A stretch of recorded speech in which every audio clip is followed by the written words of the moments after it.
Assalamualaikum warahmatullahi wabarakatuh. Salam sejahtera untuk kita semua. Para hadirin yang terhormat, hari ini saya ingin berbicara mengenai sebuah topik yang telah menjadi bagian penting dari kehidupan kita sehari-hari, yakni masuknya kosakata asing di Indonesia. Kita dapat menyangkal bahwa bahasa kita telah mengalami perubahan signifikan akibat pengaruh globalisasi dan kemajuan teknologi. Meskipun demikian, kita harus menghadapi tantangan ini dengan sikap positif dan melihatnya sebagai peluang untuk memperkaya budaya kita dan meningkatkan daya asing bangsa. Kosakata asing telah memasuki kehidupan kita melalui berbagai saluran seperti media sosial, televisi, film, musik, dan bahkan sektor pendidikan.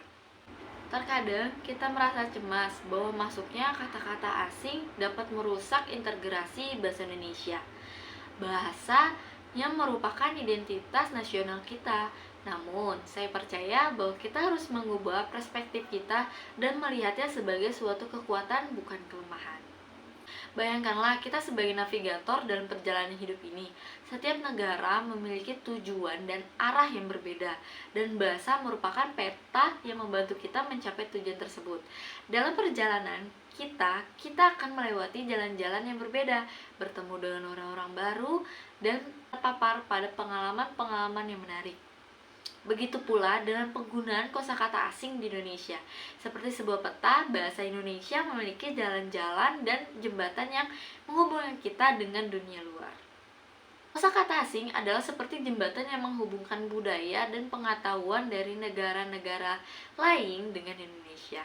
Kita dapat memanfaatkan jembatan ini untuk memperkaya pemahaman kita tentang dunia, berkomunikasi dengan orang-orang dari berbagai negara, dan memperluas wawasan kita. Akan tetapi, seperti dalam setiap perjalanan, kita juga akan menghadapi tantangan. Salah satu tantangan utama adalah bagaimana kita menjaga identitas budaya kita sendiri sambil memperkaya bahasa Indonesia dengan kata-kata baru.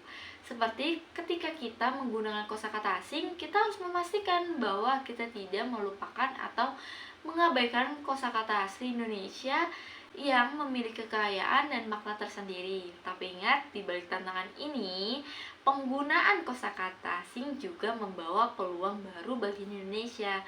Dalam era globalisasi, Indonesia menjadi tujuan investasi yang menarik bagi perusahaan asing. Sebagai hasilnya, banyak kata-kata asing yang digunakan dalam bidang ekonomi, bisnis, dan industri. Dalam hal ini, penggunaan kosakata asing dapat membuka peluang baru bagi pekerjaan dan kesempatan ekonomi di negara kita. Hal ini berarti bahwa para pekerja Indonesia harus memiliki pemahaman yang baik tentang kosakata asing agar dapat bersaing secara global dan memanfaatkan peluang yang ada. Di sisi lain, kita tidak boleh menutup diri terhadap peluang baru yang muncul dengan adanya kosakata asing. Globalisasi membawa kemajuan dalam berbagai bidang, termasuk teknologi, ekonomi, dan budaya.